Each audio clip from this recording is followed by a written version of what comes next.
Hi, my name is Jennifer Jackson, and I'm a mind-body practitioner who helps people end the struggle with emotional eating, food cravings, and yo-yo dieting.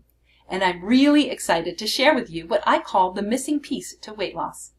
The missing piece to weight loss is not another diet or exercise plan. Let's face it, if you've tried lots of different diets, you probably have a great idea of what's healthy and what's not. Knowledge of what to eat is not the issue. The issue is what lies beneath the surface in your subconscious mind. In this presentation, I'm going to talk about the 5 most common subconscious programs that keep people from losing weight or having a healthy relationship with food. There will be questions you can use as a self-assessment to see which program or programs have been blocking you from your goals. But first, let's talk a bit about the subconscious mind.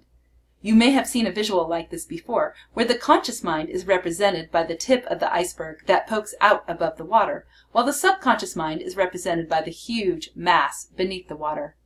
The conscious mind is associated with willpower, short-term memory, logical and critical thinking. In other words, all the tools we employ when we put ourselves on a diet. While our subconscious mind is associated with our beliefs, perceptions, emotions, habits, values, protective reactions, and long-term memory. In other words, all the programs that run our lives.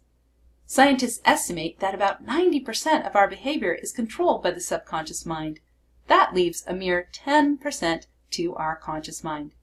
For the most part, this is a good thing. I certainly don't want to have to think about pumping my own heart, nor do I really want to have to relearn how to tie my shoes or drive my car.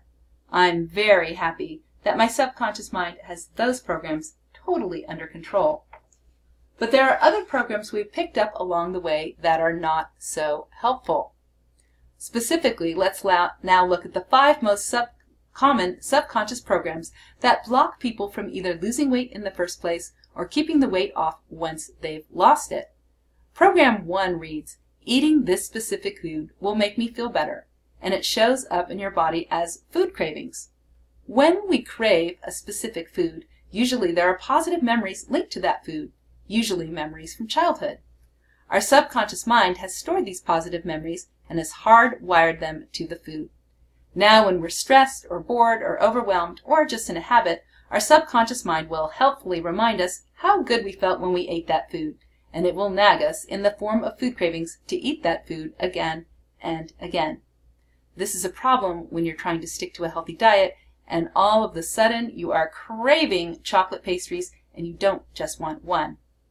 This is the most common subconscious weight loss blocking program. In fact, 99% of people who struggle with weight have it.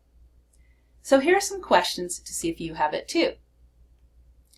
Is there a particular food or kind of food you crave? Is this food associated with a positive memory or a person? If this food was in front of you, would your desire to eat it be very strong? Now give yourself a rating from 0 to 10 on how strong this program is for you. All right, let's look at program number 2. Program number 2 reads, "The best way to escape, numb, distract myself from this pain is to eat." And it shows up in your life as emotional eating, binge eating, or eating often when you're not hungry. While the first program developed from positive experiences, this next program developed from negative experiences. Somewhere in childhood, you might have learned to associate eating with feeling better. This is especially true if there were things to escape from in childhood. If mom and dad fought a lot, if there was any kind of abuse, if one or both parents were alcoholic, or if there was any other kind of trauma or chaos. At some point, you might have noticed that food eased the pain. This pattern could also have developed into a problem later in life, during a painful period, such as a death, bad breakup, divorce, job loss, financial stress, or other painful or high-stress situation. Your brain then fused together eating as a way to escape, numb, distract yourself from feeling painful emotions. Now, even during minor stresses of the day, your brain helpfully reminds you how much better food makes you feel. Moderate amounts of sugar and carbs do make us feel better. They actually do send feel-good chemicals to the brain, and using food like this in small doses is okay. But when we keep wanting more and can't stop and we hurt ourselves with overeating, then it becomes a serious problem. So let's look at these following questions to see if you have program number 2. Do you often eat when you're not hungry? Do you tend to eat more when you're feeling stressed, overwhelmed, angry, lonely, bored, or some specific time during the day or night? Once you start eating, does it feel hard or even impossible to stop? Does your eating feel out of control? Do you feel ashamed or guilty about your eating? Now give yourself a rating from 0 to 10 on how strong program number 2 is. Okay, let's look at program number 3, which reads, "Don't tell me what to do," and it shows up in your life as self-sabotage. Most people think they can't stick to a diet because they lack willpower. It turns out that willpower is not what most people think. Willpower is not just about your own personal power. Willpower is tied up with your relationship to your authority figure when you were growing up. If your parent was critical, domineering, or controlling, and you're struggling with your weight, you are probably still internally struggling with your parent. Going on a diet is giving yourself certain rules. The problem is, we all take on the voices of our authority figures. So you may be giving yourself the rules, but it might be triggering your struggle with your authority figure. And at some point, your subconscious says, "No way, don't tell me what to eat. I want those French fries, all right. Now get lost." And before you know it, your hand is bringing French fries to your mouth, even though consciously you had planned not to eat them. So here are some questions to see if you are running program number 3. Did you have a difficult relationship with one or more authority figures growing up? Do you have a rebellious streak? Do you tend to sabotage your diet and/or exercise efforts?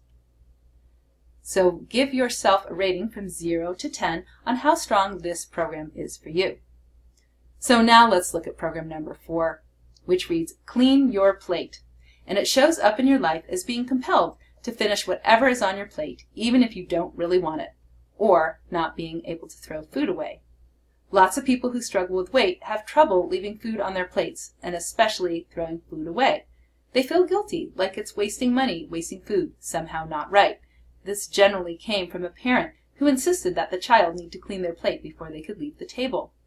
This is clearly an unhelpful program when you're trying to lose weight, particularly in our supersized culture where portions can be enough for 2 to 3 people. So here are some questions to see if you are running program number 4. Were you told to clean your plate as a child? Do you feel compelled to finish what's on your plate even if you are no longer hungry? Is it hard for you to throw away food even if you don't want it? Do you feel like you're somehow doing something wrong or shameful? Now give yourself a rating 0 to 10 on how strong this program is for you. Now we come to the strongest program of all, which reads, "It's not safe to be thin." And this shows up in your life as sabotaging your efforts when you reach or get within range of your goal, or simply not being able to lose those last pounds no matter what you do. When people are running this program, they start to feel uncomfortable or unsafe when they get within sight of their goal weight. They might feel uncomfortable when people compliment their appearance, or unsafe and want to hide when they're given any kind of sexual attention. This usually comes from any kind of abuse, particularly sexual abuse, or even sexual boundary violations, such as someone making a comment when you were beginning to develop. This feeling of not being safe can also come from an illogical connection your subconscious mind has made. If the last time you were thin, something bad happened, such as you got a divorce, had a bad breakup, had a death in the family, got a diagnosis, lost a job, or some other painful thing, your subconscious mind may have linked this unfortunate event with being thin and is now trying to protect you from another bad thing happening by keeping you heavier. So here are some questions to see if you are running program number 5. Do you feel uncomfortable when people compliment your appearance? Do you feel anxious when you receive sexual attention from strangers? Have you ever been sexually violated, either physically abused or made to feel uncomfortable in your body? Do you feel safer at a heavier weight? Did anything bad happen last time you were thin? Now give yourself a rating from 0 to 10 on how strongly this program is running for you. So those are 5 of the most common subconscious programs that keep people from losing weight in the first place, or keeping weight off once it's lost. And here's the bad news. If you are running any of these subconscious programs, no matter how few calories you eat or how many calories you burn off at the gym, losing weight and keeping it off will always be a struggle. But here's the good news.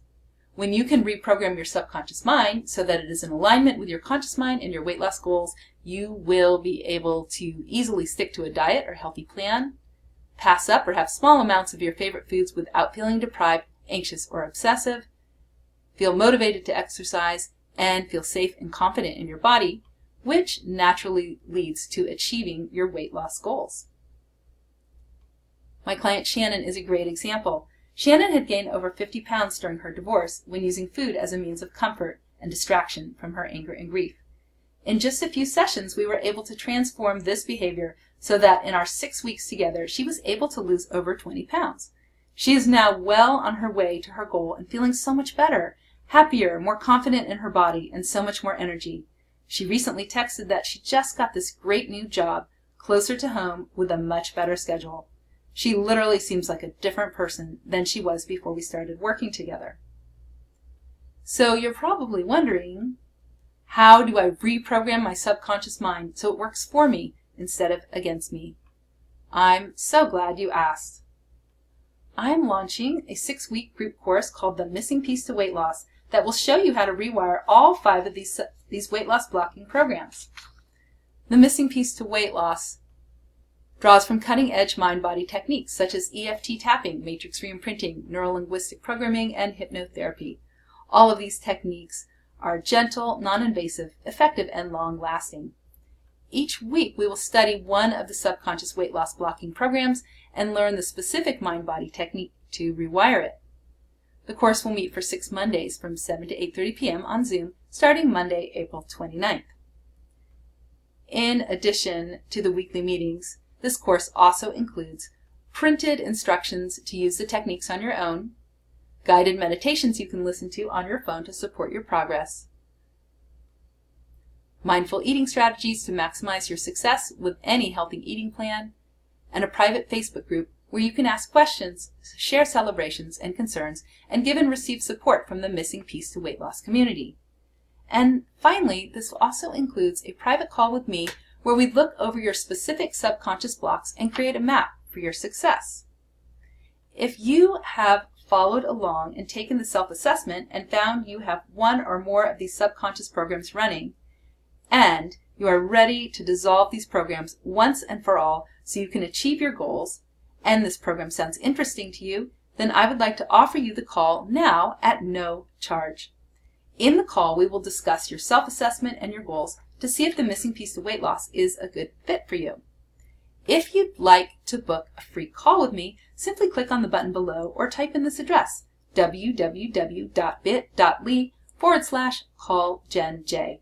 That's www.bit.ly/calljenj, CALLJENJ, all small letters.